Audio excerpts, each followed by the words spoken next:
Aula de hoje, aminoácidos e proteínas, substâncias orgânicas. Aula 2. O que é um aminoácido exatamente? Uma unidade química que compõe as proteínas dos seres vivos.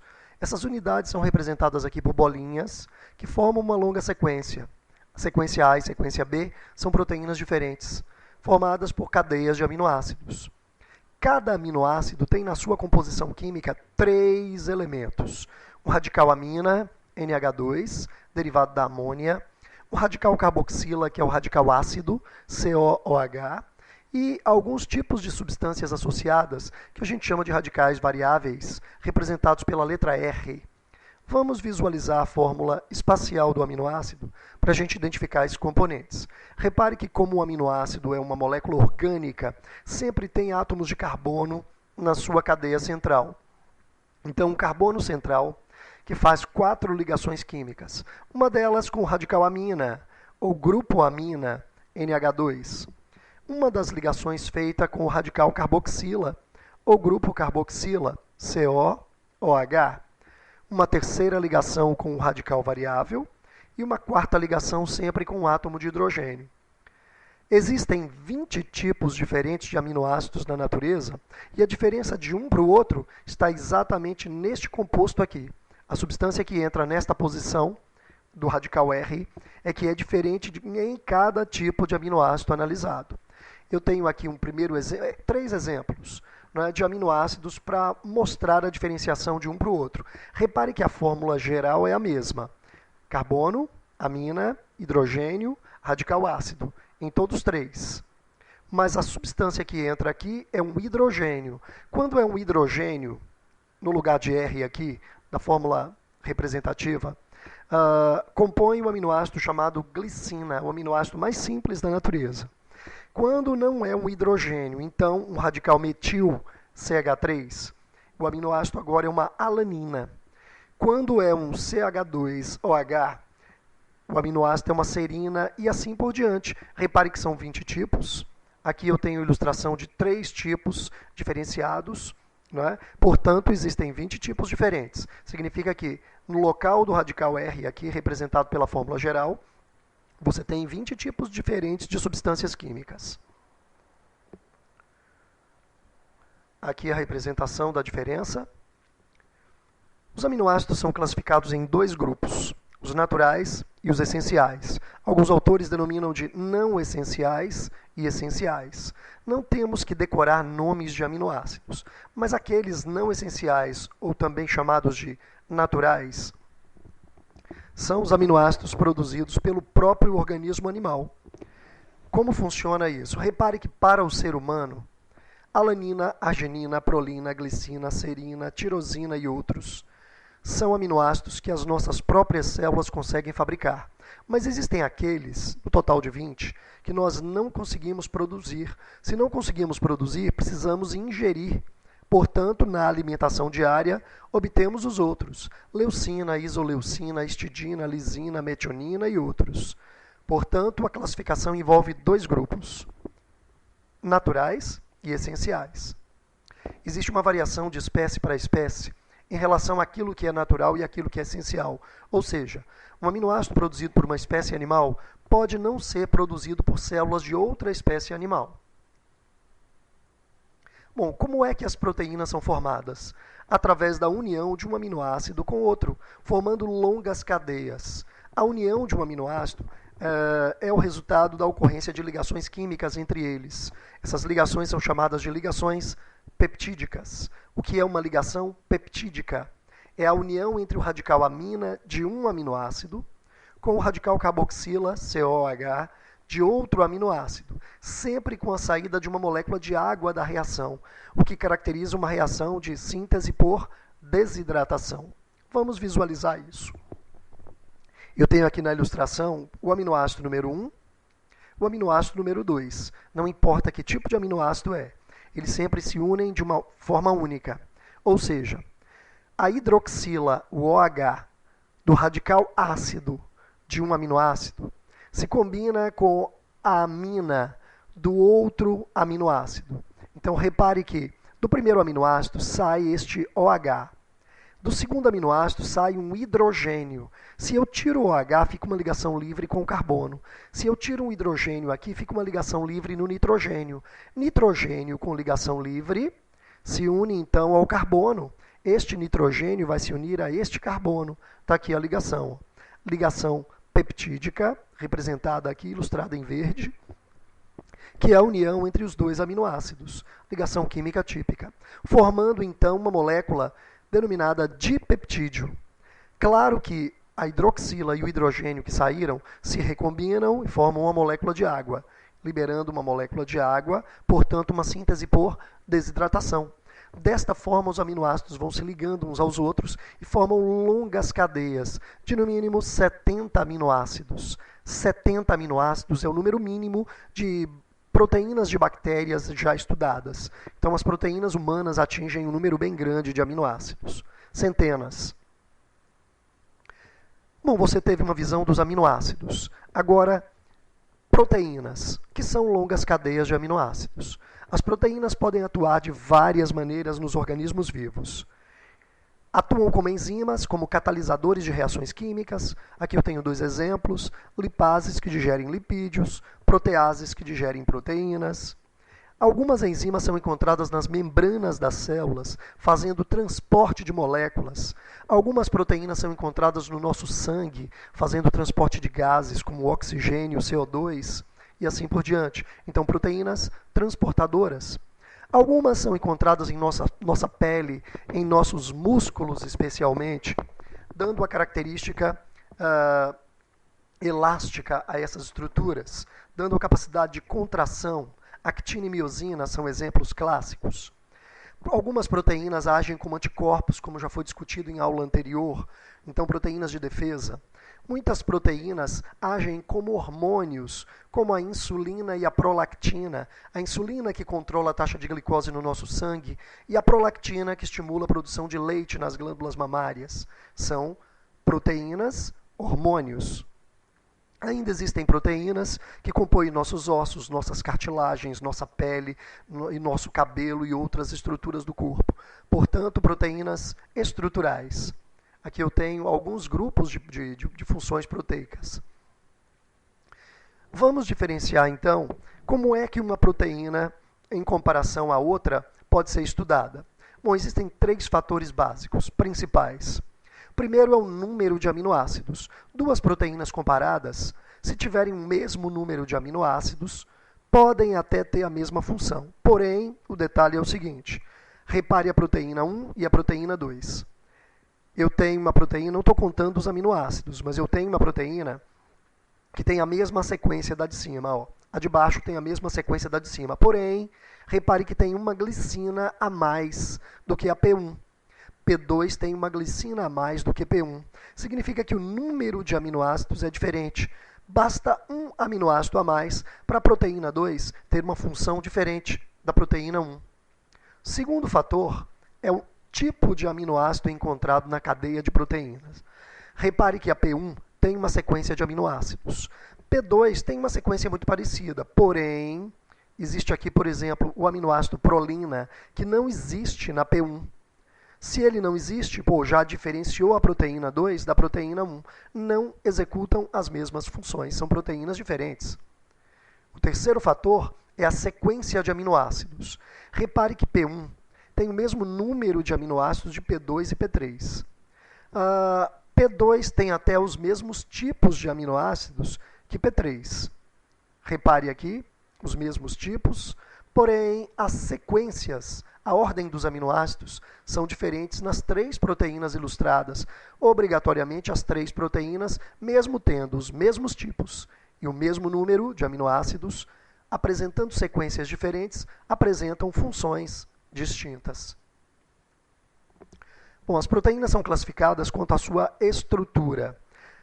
Toda proteína tem uma sequência de aminoácidos típica, determinada pelo DNA que comanda a produção da proteína. Essa sequência, essa ordem de aminoácidos da proteína, denominamos estrutura primária de uma proteína, que é uma estrutura representada de forma linear. Muitas proteínas, como o colágeno, por exemplo, apresentam estrutura secundária. O que é uma estrutura secundária? É a cadeia primária de aminoácidos enrolada em espiral. Então, são proteínas espiralizadas. Muitas proteínas têm a sequência de aminoácido primária enrolada em espiral, mas porém dobrada sobre ela mesma, adquirindo uma constituição meio que arredondada, chamadas de proteínas globulares. Essas proteínas a gente diz que têm estrutura terciária. Quando duas ou mais cadeias desse tipo, terciária, proteína terciária aqui, quando duas cadeias ou mais se associam, dissemos que a proteína tem estrutura quaternária.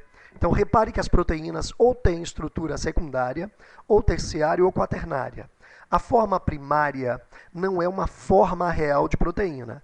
Esta forma linear representa a sequência de aminoácidos que cada proteína possui, mas não é uma forma real de proteína. Aqui eu tenho uma alteração na estrutura primária de uma proteína. Já sabemos que a estrutura primária é a sequência de aminoácidos. Se houver uma mutação no DNA, repare o desenho como ilustra isso. Vou decifrar o que está ilustrado. Repare, DNA que produz a hemoglobina normal tem, numa certa altura da sua sequência de bases nitrogenadas, a ordem citosina, timina, timina. Claro que o RNA mensageiro a ser produzido vai ter base complementar, guanina, adenina, adenina, G com C, A com T. Lembra dos códons de DNA e de RNA? Portanto, as combinações são complementares. Citosina com guanina, timina com adenina. Então, se o DNA normal tem CTT, o RNA mensageiro vai ser GAA, o códon do RNA, que vai corresponder ao aminoácido ácido glutâmico, ou glutamina, na proteína normal. Porém, quando o DNA sofre uma mutação, um erro genético, cuja adenina troca de posição com a timina, repare, se eu tenho uma timina original, agora eu tenho uma adenina, lógico que no RNA mensageiro não existem timinas, entra uma uracila no lugar da timina. Obrigatoriamente, o mensageiro mutante vai ter GUA na sua sequência de códons. Portanto, o aminoácido correspondente na proteína vai ser o aminoácido valina, no lugar de ácido glutâmico. Ou então, a proteína, que era uma hemoglobina do sangue, numa hemácia normal, repare que vai adquirir uma constituição diferente, vai se enrolar de forma diferente por causa da troca de aminoácidos e vai modificar a forma de uma hemácia, que adquire a forma de uma foice. Por isso o nome da doença é anemia falciforme. Veja a parte dos olhos dessa pessoa por conta da anemia. Veja a forma das hemácias ao microscópio, inchaços, edemas, inchaços, dificuldades articulares, não é? Portanto, cansaço permanente, sonolência, cansaço, são sintomas típicos da anemia falciforme. O que foi que aconteceu nesta situação desta doença genética? Na verdade, houve uma alteração de DNA e a modificação na sequência de aminoácidos da proteína hemoglobina sanguínea. Resultado, anemia falciforme. Desnaturação proteica. A desnaturação é um fenômeno em que a proteína é alterada, perdendo a sua forma original, consequentemente não se encaixa mais na reação que deveria e perde a sua função básica. Aqui eu tenho o desenho de uma proteína em sua forma original, a representação de uma proteína. Quando exposta a temperaturas elevadas, acima de 45 graus, a variação de pH, geralmente pH ácido, e a presença de ureia, a excreta nitrogenada dos mamíferos principalmente, né, em concentração mais elevada, as proteínas podem se desnaturar. Então, uma vez desnaturada, não funciona mais como deveria. O exemplo aqui mostra um ovo de ave, um ovo de galinha, quebrado na sua forma original e aqui na forma frita.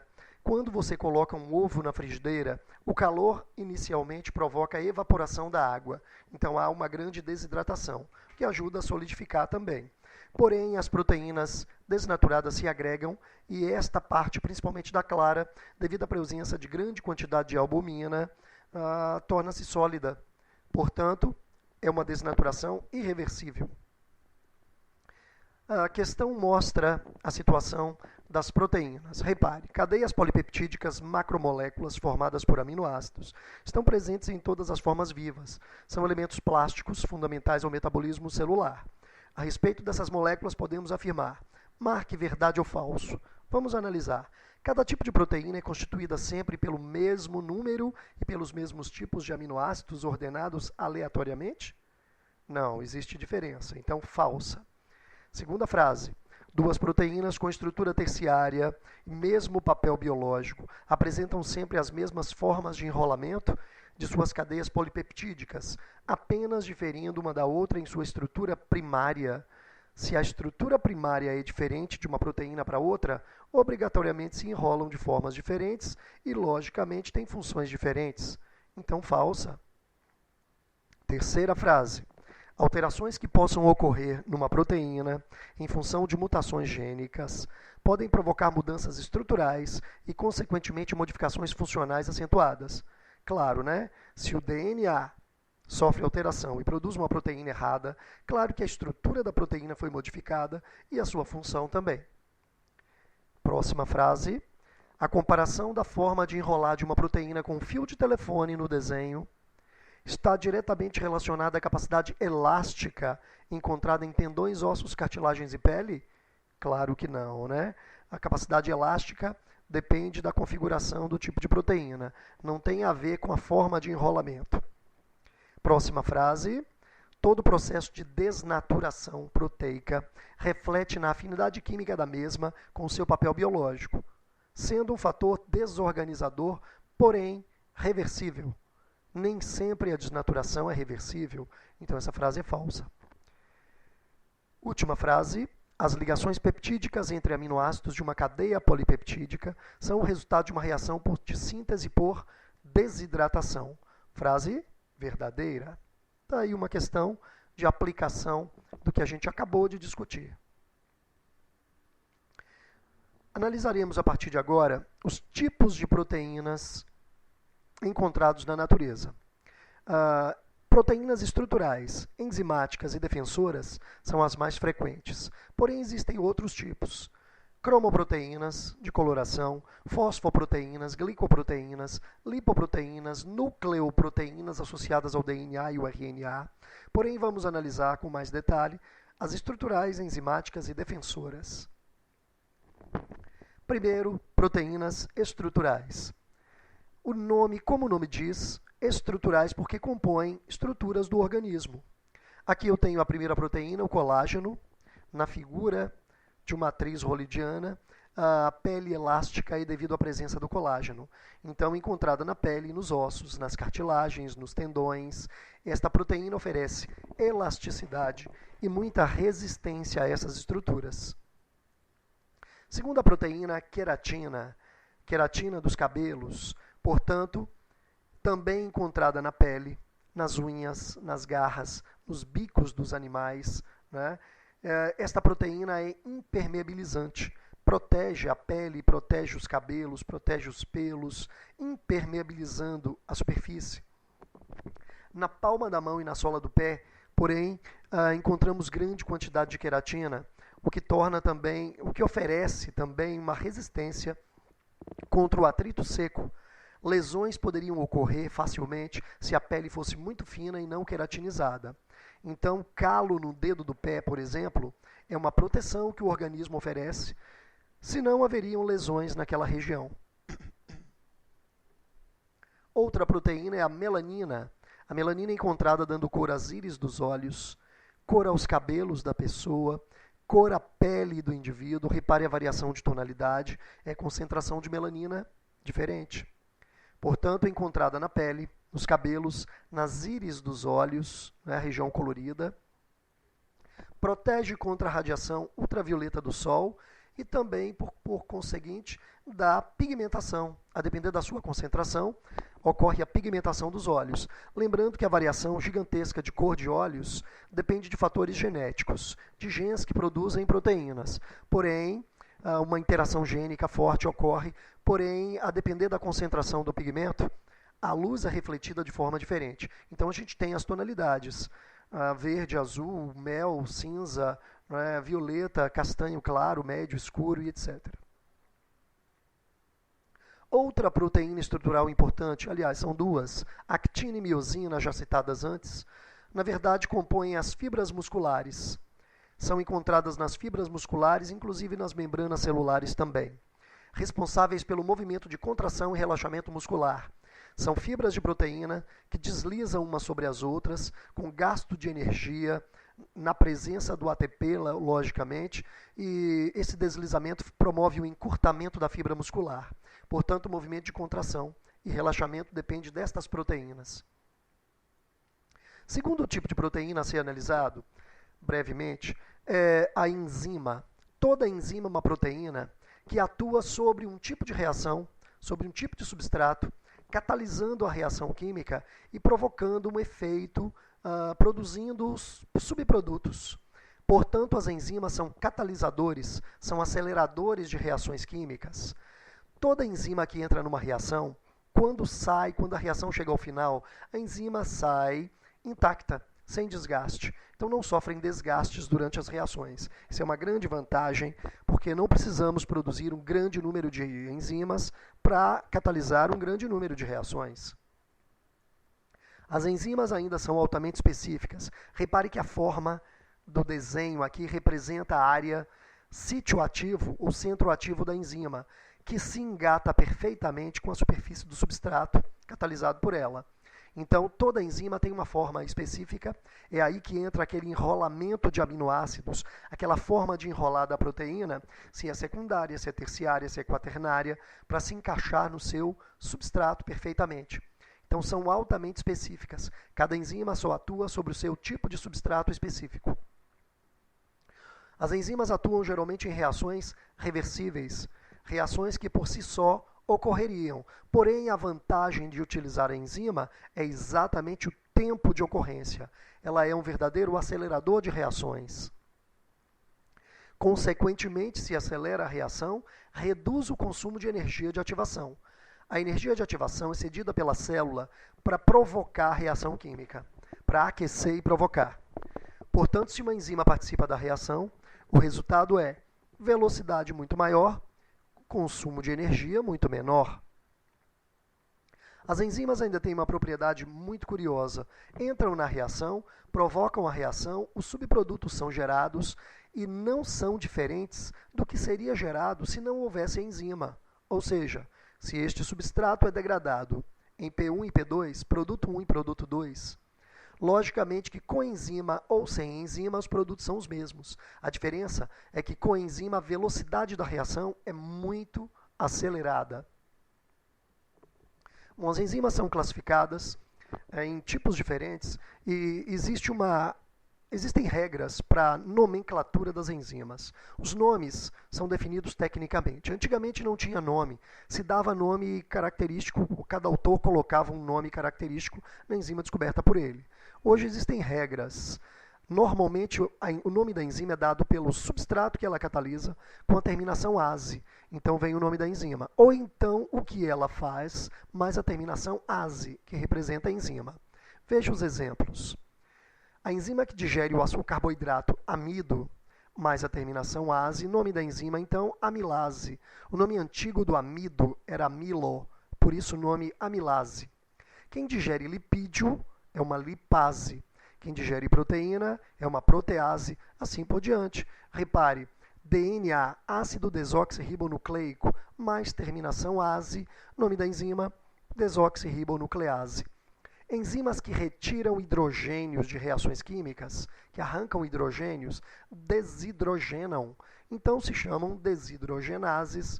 Quem tira carboxila, descarboxila. Então o nome, descarboxilase. Repare que o nome da enzima obedece a uma regra padrão. Fatores que interferem na atividade de uma enzima. São 3 principais. O primeiro é a temperatura. Para nós, mamíferos, a temperatura a temperatura ideal, está em torno de 36,5, 37. Ponto ótimo de reação das nossas enzimas. Significa que a essa temperatura, nossas enzimas funcionam com velocidade máxima. Veja nesse eixo a velocidade que atingiu o ponto máximo. Se eu reduzir a temperatura interna para 35, 30, 25, 20, 15. Quanto menor a temperatura orgânica, menor a atividade enzimática. Se descer demais, paralisa a reação. Se subir a temperatura, 37,5, 38, a reação pode até acelerar um pouco, mas 39, 40 graus, 41, daí para frente, a tendência de redução da atividade da enzima. Ultrapassando 45 graus, o que acontece? Isso mesmo, desnaturação enzimática. E a reação vai a zero. Então o gráfico é sempre essa parábola. Comparando com o peixe do Polo Sul, um peixe da Antártida, repare que a parábola é igual. Toda a enzima do peixe tem ação máxima, velocidade máxima, num ponto ótimo de temperatura. O ponto ótimo está em torno de 2 graus, 1 grau e meio. Portanto, a diferença está só na posição da parábola, mas a curva é a mesma do mamífero. Segundo fator que interfere na ação das enzimas é o pH. Logicamente que as enzimas atuam ou em ambientes neutros, em torno de 7, ou em ambientes ácidos, ou em ambientes alcalinos. Lembrando a escala da química do pH de 0 a 14, abaixo de 7 é ácido, acima de 7 é alcalino. Porém, repare esse gráfico para uma enzima da nossa saliva, a amilase salivar, que digere o amido na boca. Portanto, ponto ótimo de reação em torno de 7. Em torno de pH 7, 7,2, levemente alcalino, mas vamos generalizar, em torno de 7. Ponto ótimo da reação, 7. Se reduzir o pH da saliva para 5, para 4, para 3, quanto menor o pH, menor a velocidade de reação da enzima. Quanto maior o pH, também menor a velocidade de reação da enzima. Por que isso? Porque a enzima já atua em pH neutro com velocidade máxima. Comparando com uma enzima do nosso estômago, uma protease gástrica, como a pepsina, a parábola é a mesma, porém o ponto ótimo de reação dessa enzima não é 7, e sim em torno de 2, 2,5, que é o pH ótimo do estômago. Comparando agora com enzimas do suco pancreático, que são lançadas no duodeno para digerir proteínas no intestino, ponto ótimo da reação está em torno de 8,5, 9. Estas enzimas atuam com velocidade máxima neste pH. Se reduzir o pH ou aumentar, logicamente, em relação a esse ponto, logicamente que elas diminuem a eficiência. A parábola é a mesma, mas o ponto ótimo de reação agora é alcalino. Terceiro fator que interfere na ação de uma enzima é a concentração do substrato, substância que reage com a enzima. Repare que eu construí o gráfico num exemplo hipotético, utilizando em laboratório um número fixo de enzimas. Se eu tenho 10 enzimas e 0 substrato, não tem reação. À medida que eu vou aumentando a quantidade de substrato para as enzimas, por exemplo, 1, 2, 3, 4, até 10 moléculas de substrato, cada vez mais enzimas vai atuando. Então, de 1 a 10, o número de enzimas fixo, elas vão catalisando o substrato. Quando todas as enzimas, as 10, estão catalisando todas as moléculas de substrato, as 10 estão ocupadas, vamos dizer assim, a velocidade chegou ao ponto máximo. Daqui para frente, não adianta eu oferecer mais substrato. 11, 12, 15, 20, 30, porque todas as enzimas já estão ocupadas na reação. Só vão catalisar o excesso de substrato quando terminarem suas reações. Então, o gráfico cresce até um certo ponto, quando todas as enzimas estão agindo, e daí para frente, enquanto isso acontece, o gráfico se mantém constante. Conclusão: quanto maior o número de enzimas agindo, mais veloz é a reação. As enzimas podem ser classificadas de várias maneiras. Existem enzimas que atuam fora das células, como as enzimas que agem dentro da nossa boca, na saliva, são exoenzimas. Enzimas que atuam dentro das células, como enzimas que agem no processo mitocondrial de respiração e outros processos metabólicos, são endoenzimas. Temos enzimas que são classificadas como simples e como conjugadas. Enzimas simples são aquelas formadas apenas por uma cadeia de aminoácidos, como as amilases, as lipases. Enzimas conjugadas, como o nome diz, são enzimas que são cadeias de proteína associadas a moléculas não proteicas, de outra natureza química. Repare que a parte que é proteica, representada por essa figura, recebe o nome de apoenzima, enquanto que a parte que não é proteica recebe o nome de coenzima, coenzima ou cofator.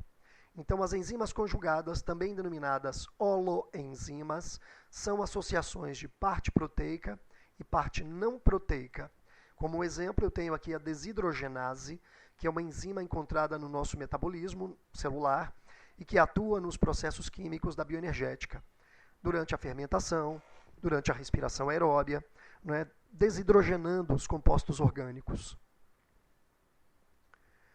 Aqui eu tenho a classificação da União Internacional de Bioquímica para as enzimas. Para ficar bem claro, enzimas denominadas oxidorredutases sempre catalisam reações de transferência de elétrons, aquelas reações que a química analisa de oxidorredução, são as desidrogenases e oxidases, por exemplo.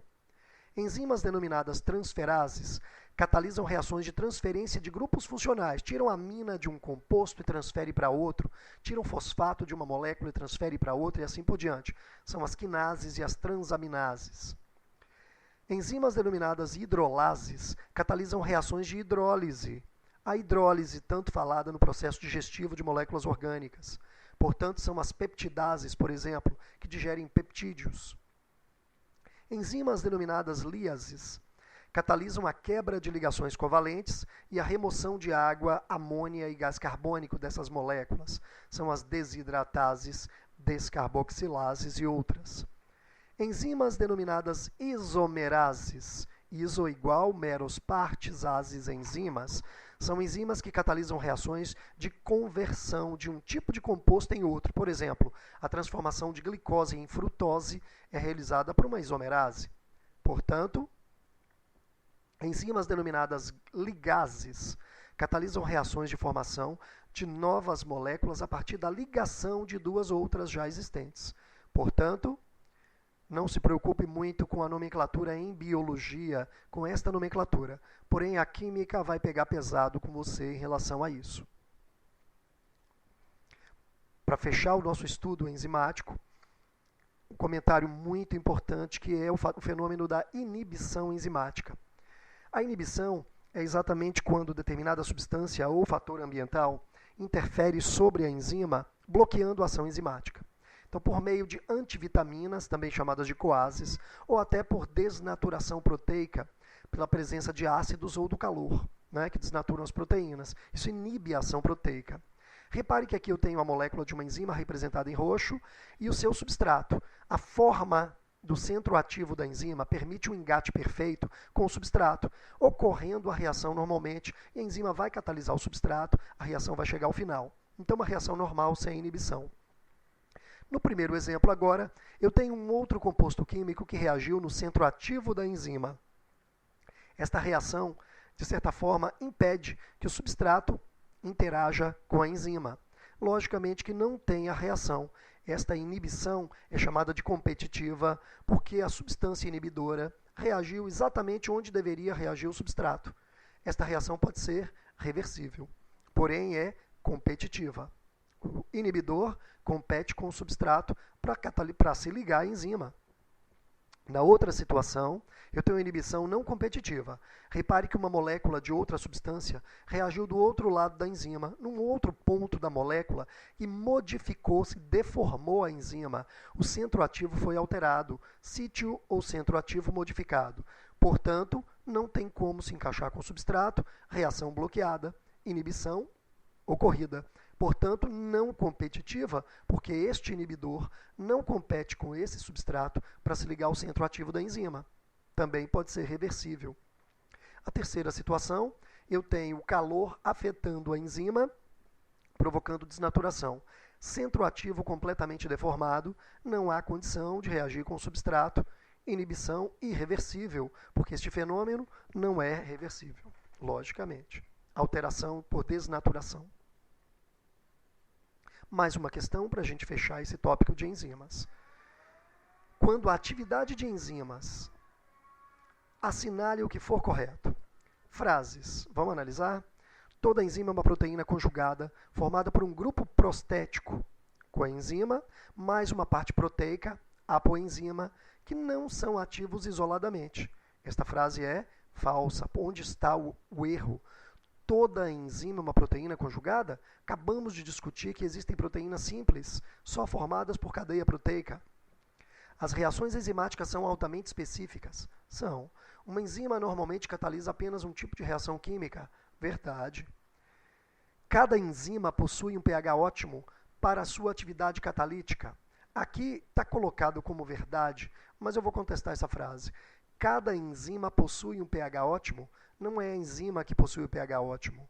Na verdade, o ambiente, o meio onde a enzima atua, é que tem um pH. E se a enzima é adaptada a esse tipo de pH, então ela vai atuar. Portanto, vou contestar essa verdade aqui. Quando uma enzima é aquecida acima de determinada temperatura e sofre desnaturação, torna-se inativa. Colocada novamente em temperatura ideal, não adquire a configuração primitiva nem sua capacidade catalítica. Verdade, né? A desnaturação por calor realmente deforma a proteína. Todas as reações químicas que ocorrem nos seres vivos são catalisadas por enzimas. Nossas reações metabólicas são enzimáticas. Obrigado pela sua atenção, estude sempre, um abraço e até a próxima.